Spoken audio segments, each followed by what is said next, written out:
Eh bien, chers clients, bonjour. Cette vidéo a pour objectif de récapituler la liste, la somme des tâches à exécuter de façon répétitive, mois après mois. C'est l'inquiétude majeure des clients avant de prendre leur indépendance, de travailler en autonomie.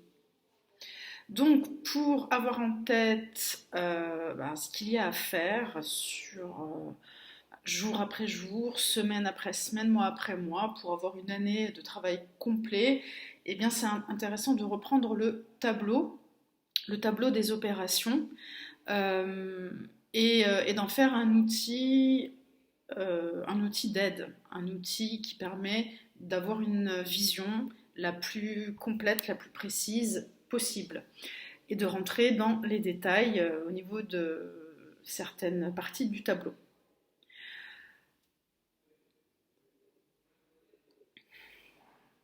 Donc, euh,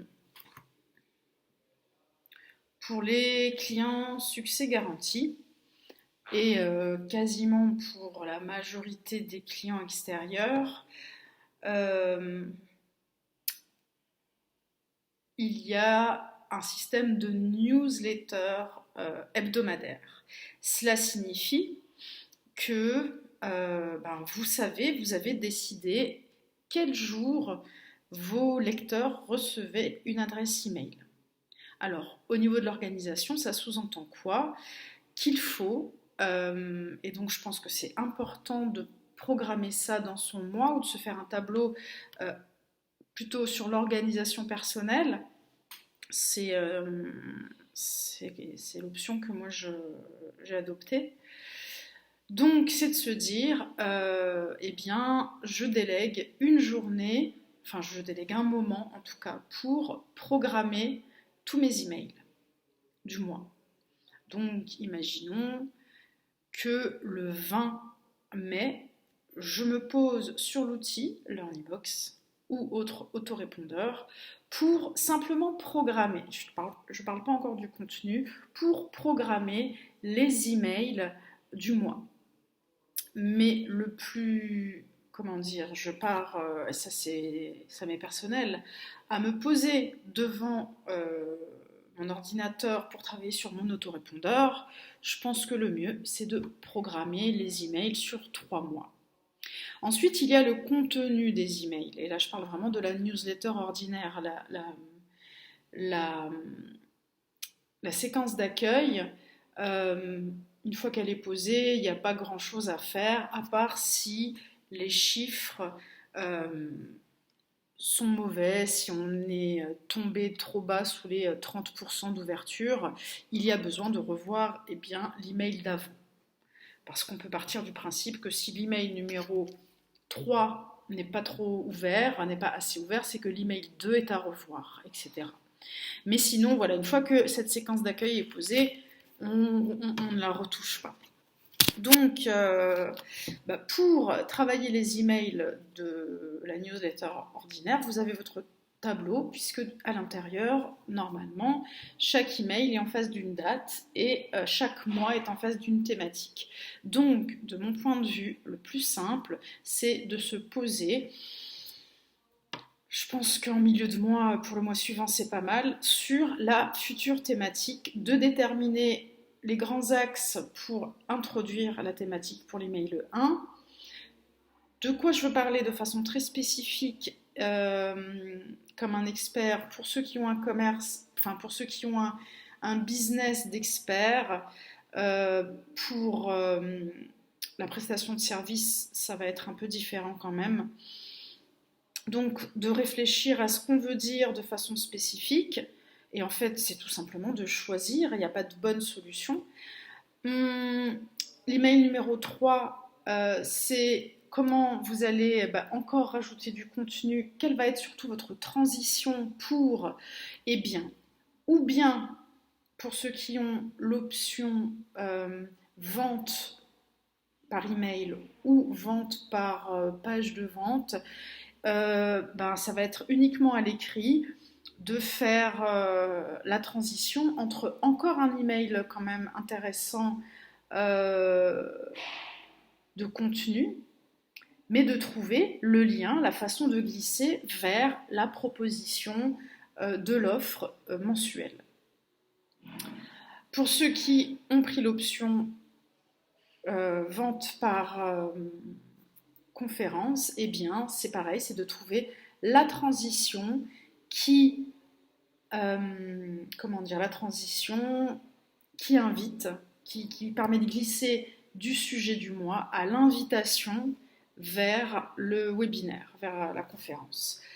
Ensuite, la façon, pour cet email 3 du mois, la façon de présenter votre conférence, d'inviter, de dire que c'est un moment exceptionnel qu'il ne faut surtout pas rater, ça c'est quelque chose qui peut se retravailler mois après mois lorsque vous avez l'intention, par exemple, de faire en sorte qu'il y ait plus de gens qui se rendent à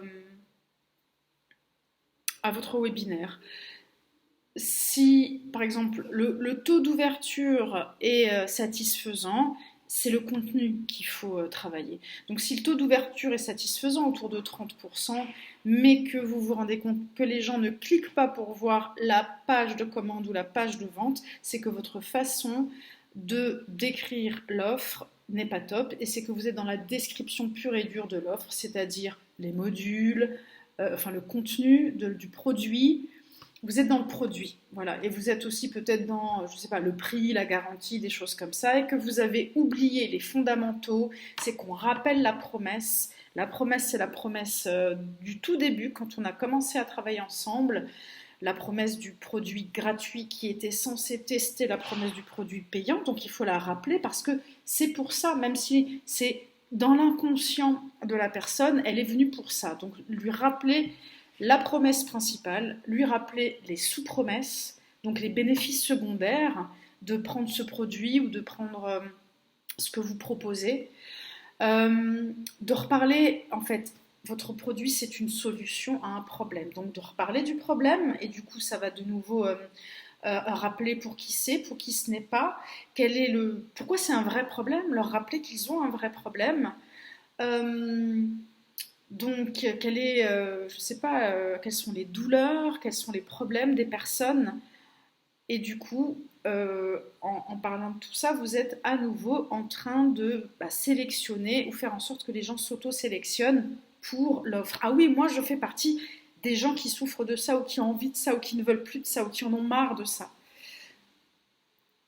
Euh, et leur, comment dire, les faire se projeter, faire un peu de visualisation, c'est-à-dire leur parler et du chemin et de l'arrivée. Euh, Ça peut être des choses toutes bêtes comme de dire que c'est pas magique, c'est pas en un claquement de doigts, c'est pas une formation qui se consomme comme on consommerait un film par exemple, je donne ça pour le e-learning, on se pose pas devant son ordinateur, on avale ou notre inconscient avale la formation et on sort guéri. Le problème n'existe plus. Mettez-les dans la projection de savoir que oui, il va falloir faire des efforts. Déjà, il va falloir la consommer, cette formation. Ensuite, il va falloir, pour ceux où il y a de la pratique, il va falloir tout de suite rentrer dans la pratique, s'exercer, s'entraîner. Je ne sais pas, quand il y a des masterclass, de se rendre au masterclass ou de regarder les replays, enfin.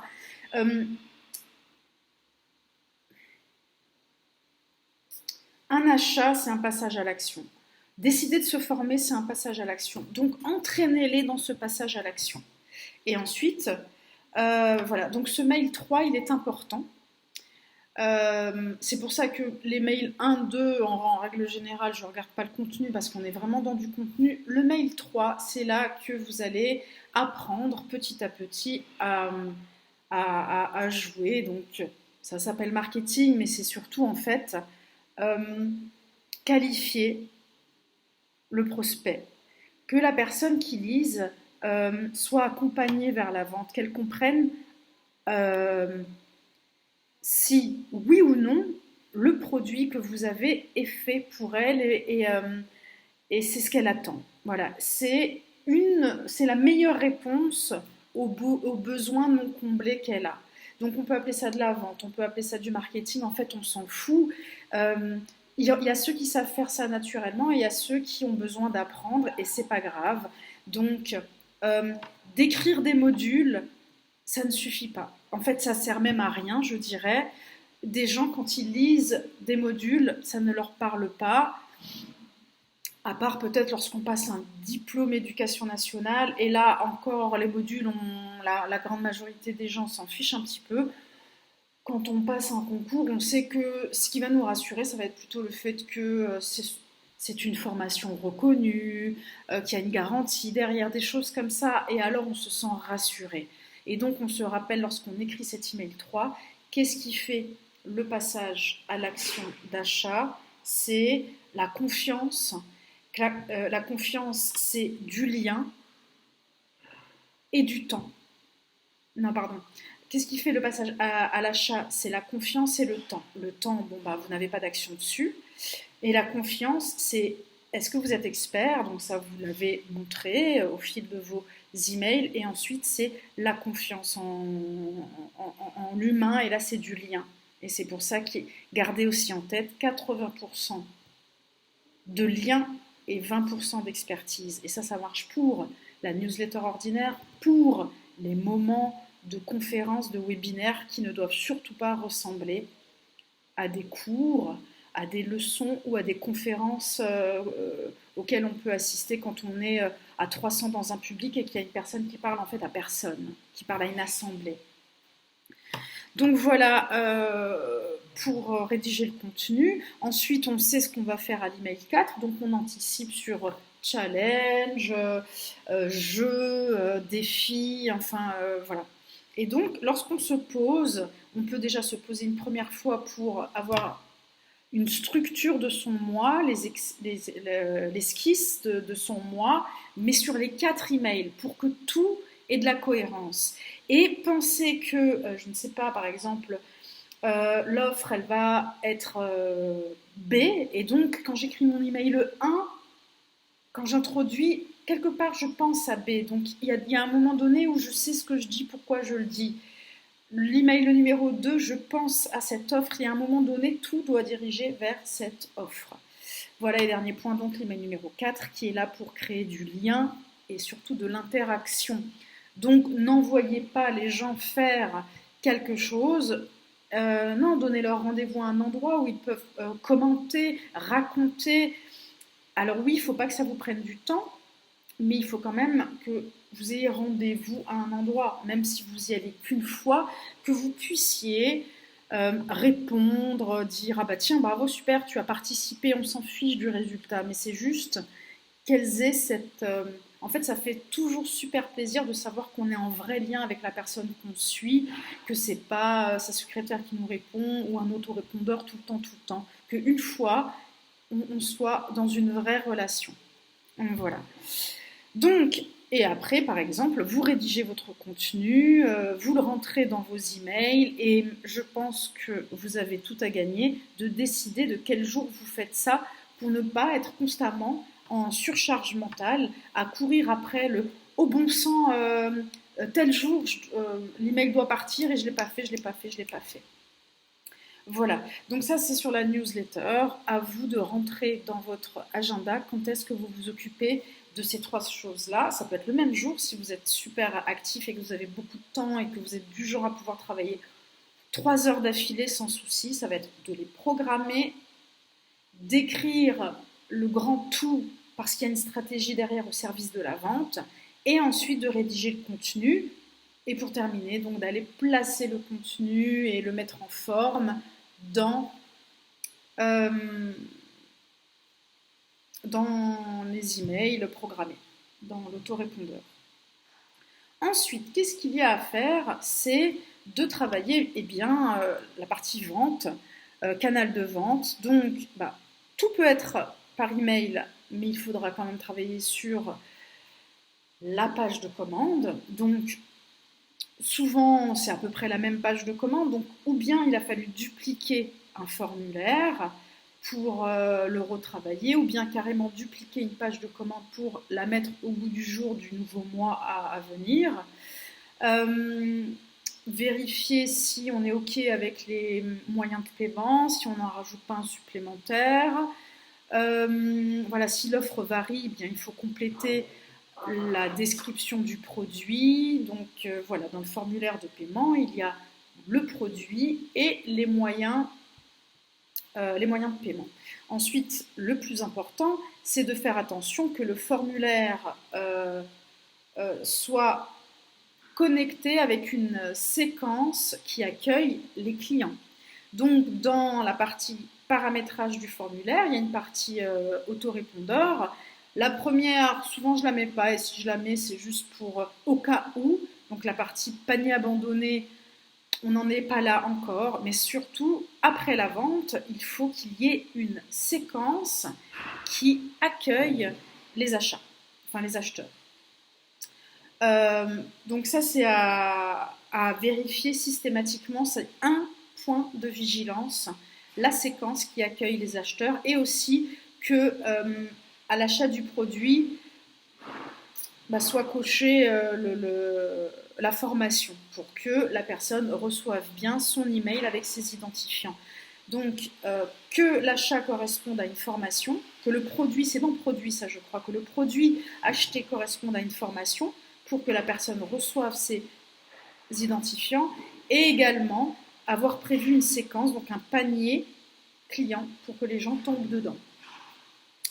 Donc c'est pour ça que je travaille souvent avec deux fenêtres ouvertes pour voilà, quand je repense à quelque chose, je vais le faire en parallèle pour pouvoir continuer mon formulaire.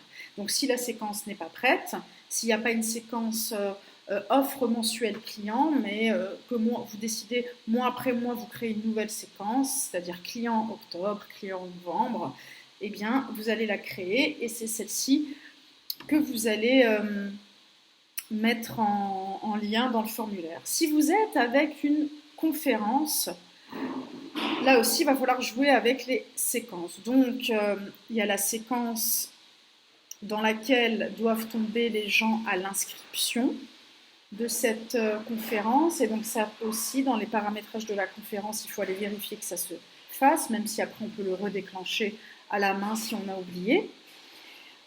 Et aussi, imaginons donc inscrit webinaire mai.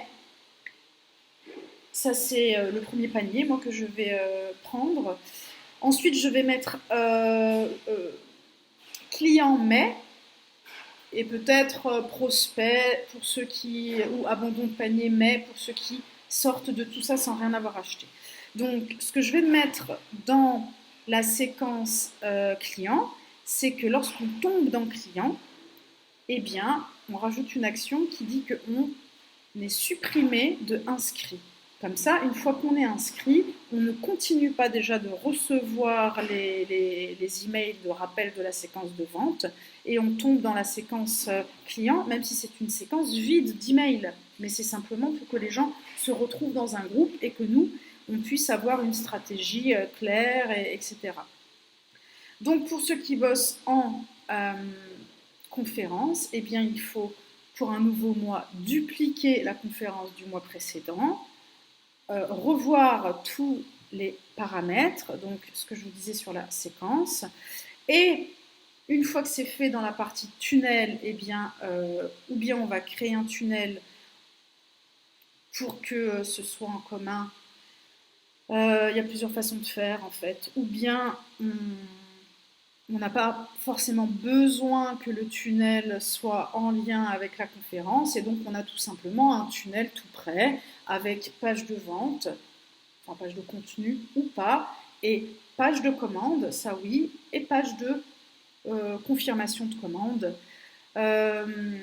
Voilà, en tout cas l'idée c'est de trouver, et ça chacun est à l'aise avec le système qui lui va le mieux, mais de trouver le système le plus simple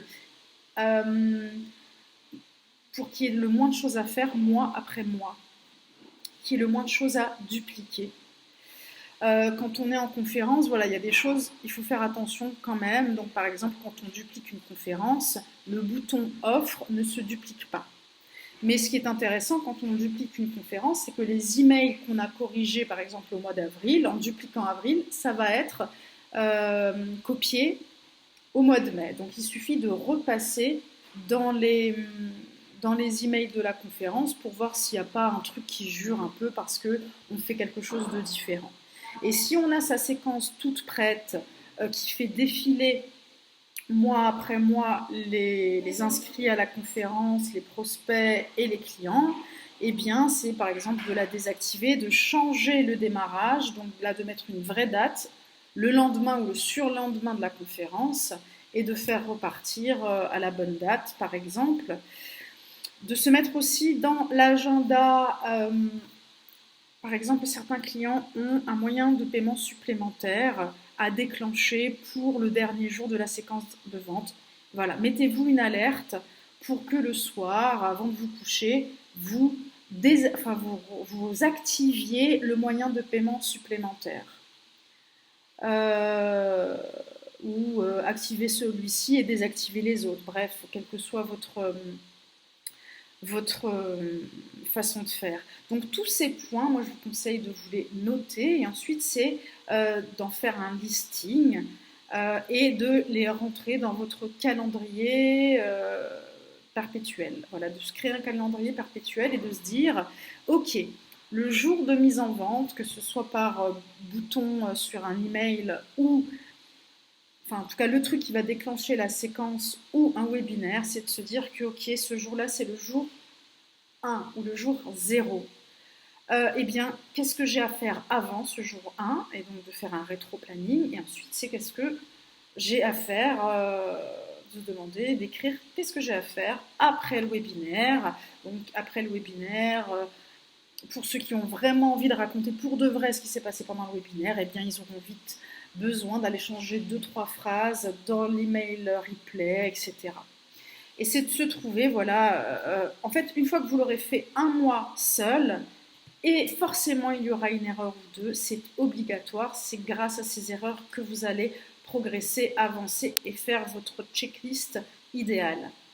Voilà, voilà ce que je peux vous dire sur les routines à suivre. En tout cas, au niveau de l'Earnybox, de la newsletter, des séquences de vente, en tout cas, pour résumer, au niveau du média de communication et du canal de vente.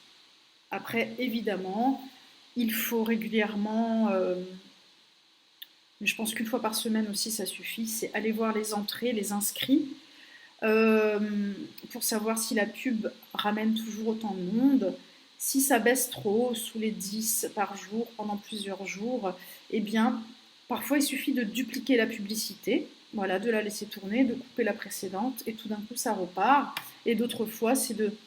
Donc sans couper la première, c'est d'en tester une autre, ne coupez jamais une pub qui tourne parce que l'autre elle peut être pire, d'en tester une autre et de voir un petit peu ce que ça donne. Voilà ce qu'il y a à faire aussi au niveau des routines, hein, de vérifier un petit peu tout ça. Ce que je pourrais rajouter, c'est les emails importants sur lesquels il faut insister et ne pas hésiter à les renvoyer. C'est le troisième email de la semaine. Si le vendredi vous vous rendez compte que le taux d'ouverture est vraiment mauvais, vous renvoyez le même email à ceux qui n'ont pas ouvert en changeant le titre, en mettant un titre un petit peu plus pas agressif, mais ce qu'on appelle, est-ce que je déteste, mais bon, peut-être que ce sera clair pour vous, putaclic, le truc qui fait qu'on ouvre. Voilà. Au moins, vous serez sûr que si la personne ne participe pas à votre campagne commerciale, c'est que ça ne l'intéresse pas, c'est pas parce qu'elle est passée à côté de l'information. Celui-ci, donc, et idem pour ceux qui vendent par webinaire. Si le webinaire est le soir, le matin même, vous renvoyez un email à 7 heures par exemple d'invitation à toute la base, à toute la newsletter. Euh, voilà ce que je dirais. Si on a vraiment deux, enfin je vous conseille vraiment ceux-là de les renvoyer, c'est important. ou alors de les renvoyer à ceux qui n'ont pas ouvert lorsque vous avez invité déjà. Voilà, ben, je vous souhaite de vous adapter au plus vite à toutes ces petites tâches. Et c'est super important de trouver comment se libérer de la surcharge mentale. Donc en retirant des tâches inutiles, en notant le plus possible, en se programmant des choses sur le téléphone s'il le faut, et en acceptant les erreurs sur le chemin. Voilà.